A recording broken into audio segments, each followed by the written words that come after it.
Those two Mustangs are being flown today by retired Navy Captain Dale Snort Snodgrass and Horseman Flight Team Wingman Dan Friedkin.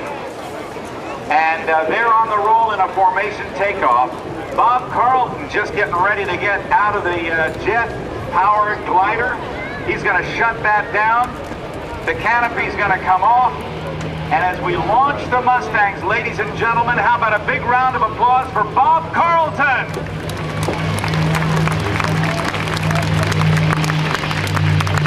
Now the Mustangs will suck the gear up, they will head out, and then David Brewster Graham will turn the throttle forward on his F-16 fighting Falcon, and then we turn the microphone over to the United States Air Force F-22 Raptor demonstration team, and will that be exciting?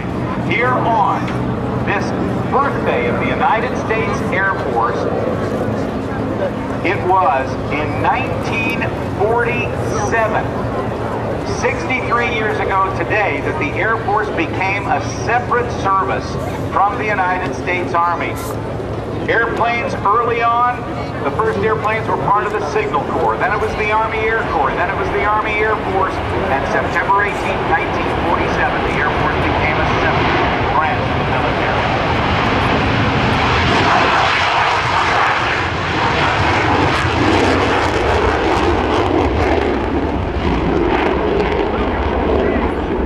The narrator for the F-22 Raptor demonstration team, Master Sergeant Gabe Sistrunk. Gabe, take it away, my friend.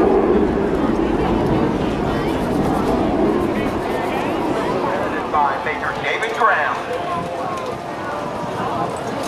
Ladies and gentlemen, from behind and to your right, the first of 3 Heritage Flight passes.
anniversary of your United States Air Force.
And Carl, here they come.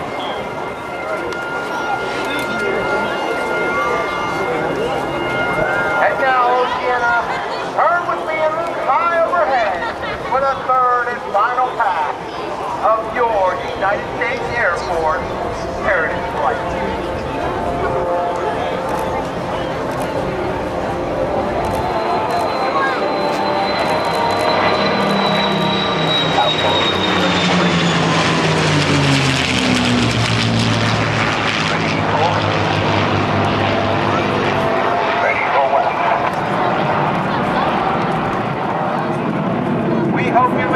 Watching you taking pride in this rare glimpse at over 60 years of Air Force heritage.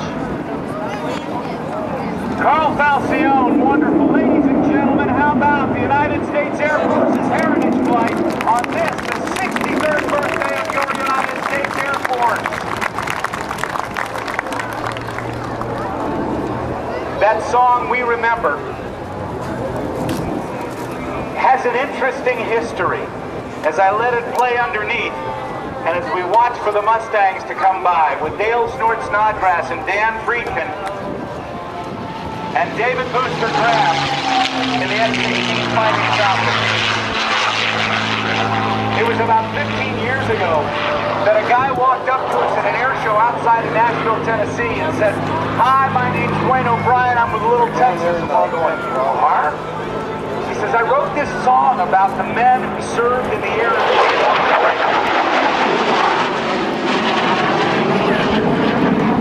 He said, "I think you might like hearing this song." We played it, we loved it, and now the Air Combat Command has been using it as part of the Heritage Flight since 1997. Wayne O'Brien, Sky Pilot, as we see now Dan Friedkin in the F in the B-51 Mustang.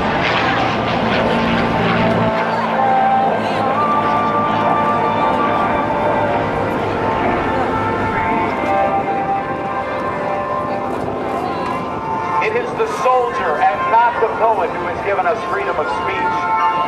It is the soldier and not the reporter who has given us freedom of the press.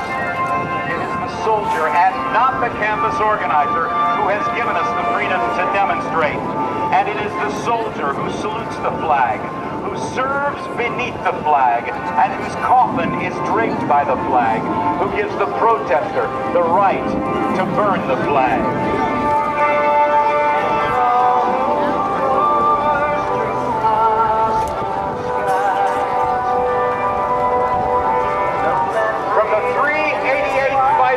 At Hill Air Force Base in Ogden, Utah, coming through, accelerating for a high-speed pass. Here comes Major David Booster Graham and the Fighting Falcon.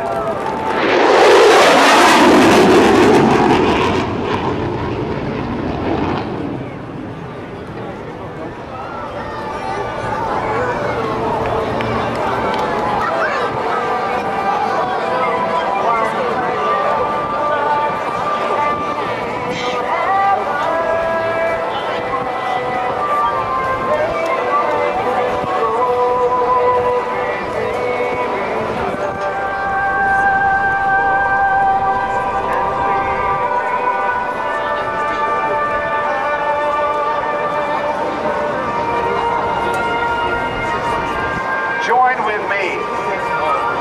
Stand and a round of applause for the men and women of the Army, Air Force, Coast Guard, Marine Corps, and Navy. And thank them for their service so that we can be free today. Ladies and gentlemen, Dan Friedkin and Dale Snodgrass, the two heritage flight pilots, flying the Mustangs for us today. Warhawks, Curtiss aircraft, to build them under license for the Royal Air Force, because P-40s were serving with the Royal Air Force alongside the Spitfires and Hawker Hurricanes that were the frontline fighters of the Royal Air Force during the Battle of Britain in 1940, before the United States entered World War II. Let's listen to the sound of the Berlin.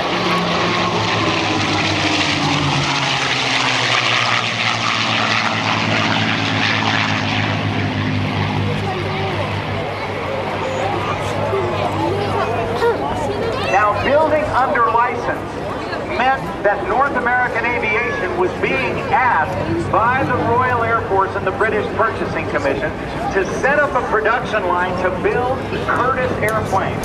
Well, the president of North American Aviation, Gus Kindleberger, said, "We don't want to build somebody else's airplane. Give us 120 days." He made an incredibly bold statement. What he said he would do, that North American Aviation would do, would start with a clean sheet of paper and build an airplane themselves, design it and build it in less than a third of a year. And they said, 120 days, we can do it. 4 months. Actually, 117 days later, they rolled out an airplane that the Royal Air Force called the Mustang 1. It was powered by the same engine as the Curtiss P-40 Warhawk, an Allison V-12 liquid-cooled engine. It was delivered to the Royal Air Force ahead of schedule by 3 days. The Mustang was serving, but did not, look at this.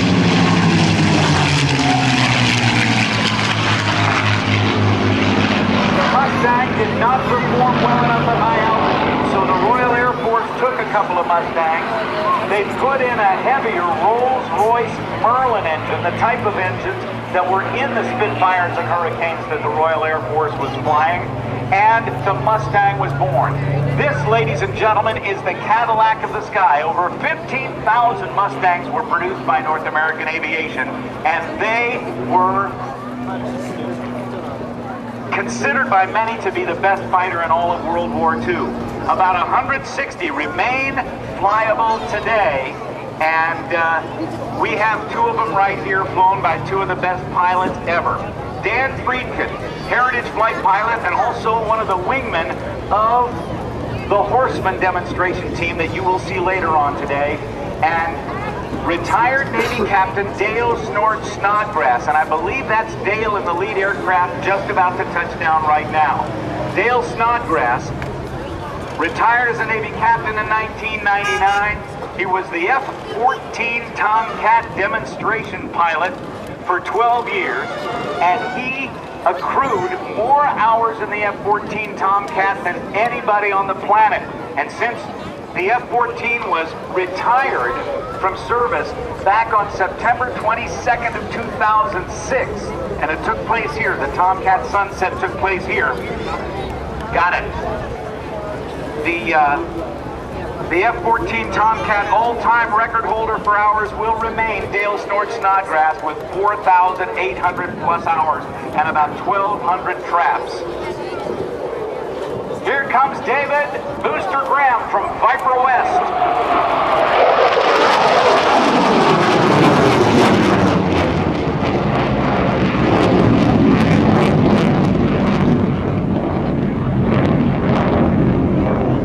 28,000 pounds of thrust from that General Electric engine. The F-16 Fighting Falcon has been flown not only by the United States Air Force, but by the Air Forces of many allied nations. Fighter wing at Hill Air Force Base in Ogden, Utah. Major David Booster Graham completing his second year as the demonstration pilot for Viper West.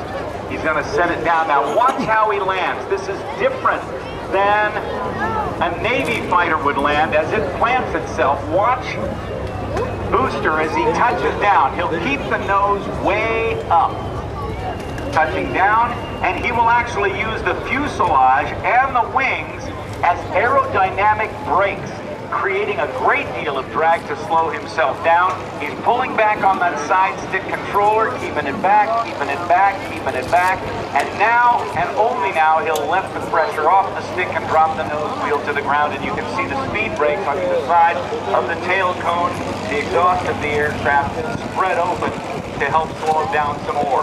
Here come the P-51 Mustangs. On the first one, you see the invasion stripes. Gotcha. Coming in, those stripes painted on the aircraft were indicative of the type of stripes that were painted on all Allied aircraft at the D-Day invasion on June 6th of 1944, so that our guys on the ground wouldn't shoot down the friendlies. That's Dale Snodgrass right there, retired Navy captain, and he's going to be flying a little bit later on with the parent jet, Team MS-760 here in the show today. And Dan Friedkin.